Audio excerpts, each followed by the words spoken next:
Okay, so this is the solution to the first problem. On this graph, you want to do iterative deepening depth first search. So when you are doing iterative deepening depth first search, the basic idea would be that you're going, first iteration would be just go with depth 0. So you would just do start, and then you expand that, and then you check if it is a goal. It's not. So then while you're then basically you now look at all the nodes one depth. Okay, so it turns out that start is only connected to A and B, and so all the nodes of depth 1 are going to be just this, and this. And so depth first search would then look at start A and B in the next iteration. That is the iteration 1. So, and then of course it has to expand all 3 of them, and and it expands all 3 of them and finds that none of them are the goals, at which point then it needs to consider nodes of depth 2. This is where some of you got slightly confused, because if you notice, the nodes of depth 2 include, up to depth 2 include start A, B, D, C, and also because B is directly connected to G, also, goal is also actually part of the depth 2 nodes. And so in essence, it would be the depth first search would be looking at start A, B, G, D, A, C. So this part of the tree.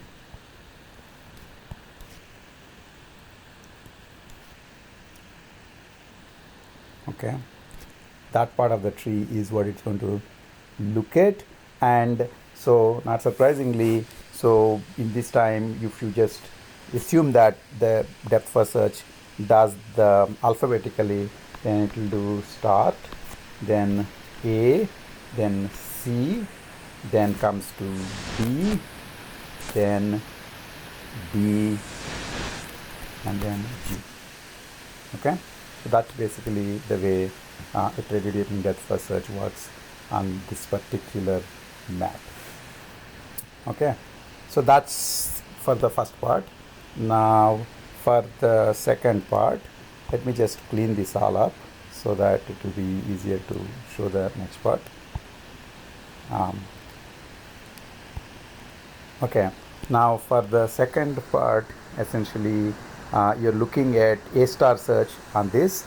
So let me just do it in the slow way, basically, just so that you know how to do A star search on this particular graph. So in the beginning, of course, you have start in the tree, in the open list. So for A star search tree lists, tree search, so you start with start on the open list, and then you cut off the start because it got expanded, and then you bring in A and B, and now A has G value 2 plus H value 3, B has G value 1 plus H value 3, so A has F value 5 and B has F value 4, and so of course the next time you're going to take and expand B. Okay, so then so basically here you expanded start,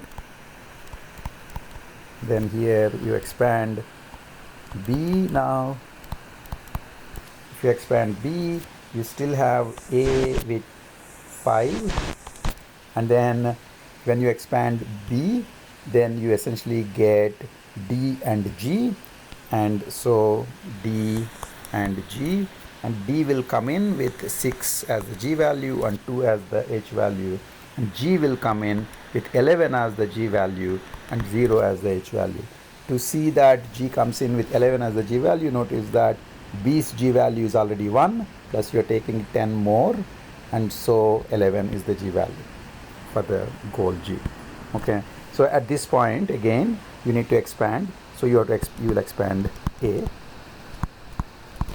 Okay, you expand A, and then basically at this point, when you expand A this time, you will get B, D, and C. Okay, it's because you get B, D, and C, and so I will get B with plus 2 anyway, G with 11 plus 0, and then I'm actually putting B, C, and D. And this B this time, notice that the B is coming for the second time now. It has G value 3, H value 3, C has G value 5, H value 1, and D has G value 3, H value 2. Okay, so at this point you have essentially these nodes, and so you have to expand one of these, and basically the one which has the lowest F value is this D, so you expand D. If you expand D, then all you will get from D is G, goal. Okay, so at this point you get all of this G6 plus 2, G11 plus 0, D3 plus 3, C5 plus 1, and then instead of D you will get G because it's child, and the child now is going to have the 3 values. So to get to D you got 3 plus then another 4, 7. Okay, so you will get the G here is 7 plus 0. So notice that now we have 2 G sitting, this G with 11 plus 0, this G which is 7 plus 0. Okay, at this point pretty much this guy and this guy, B and C, have to be expanded. So I'll just say that you would expand B, you will expand C, and then finally you will expand G, and then you will terminate. So the expansions are B, A, D, B, C, G. Okay, that's basically for that. Then the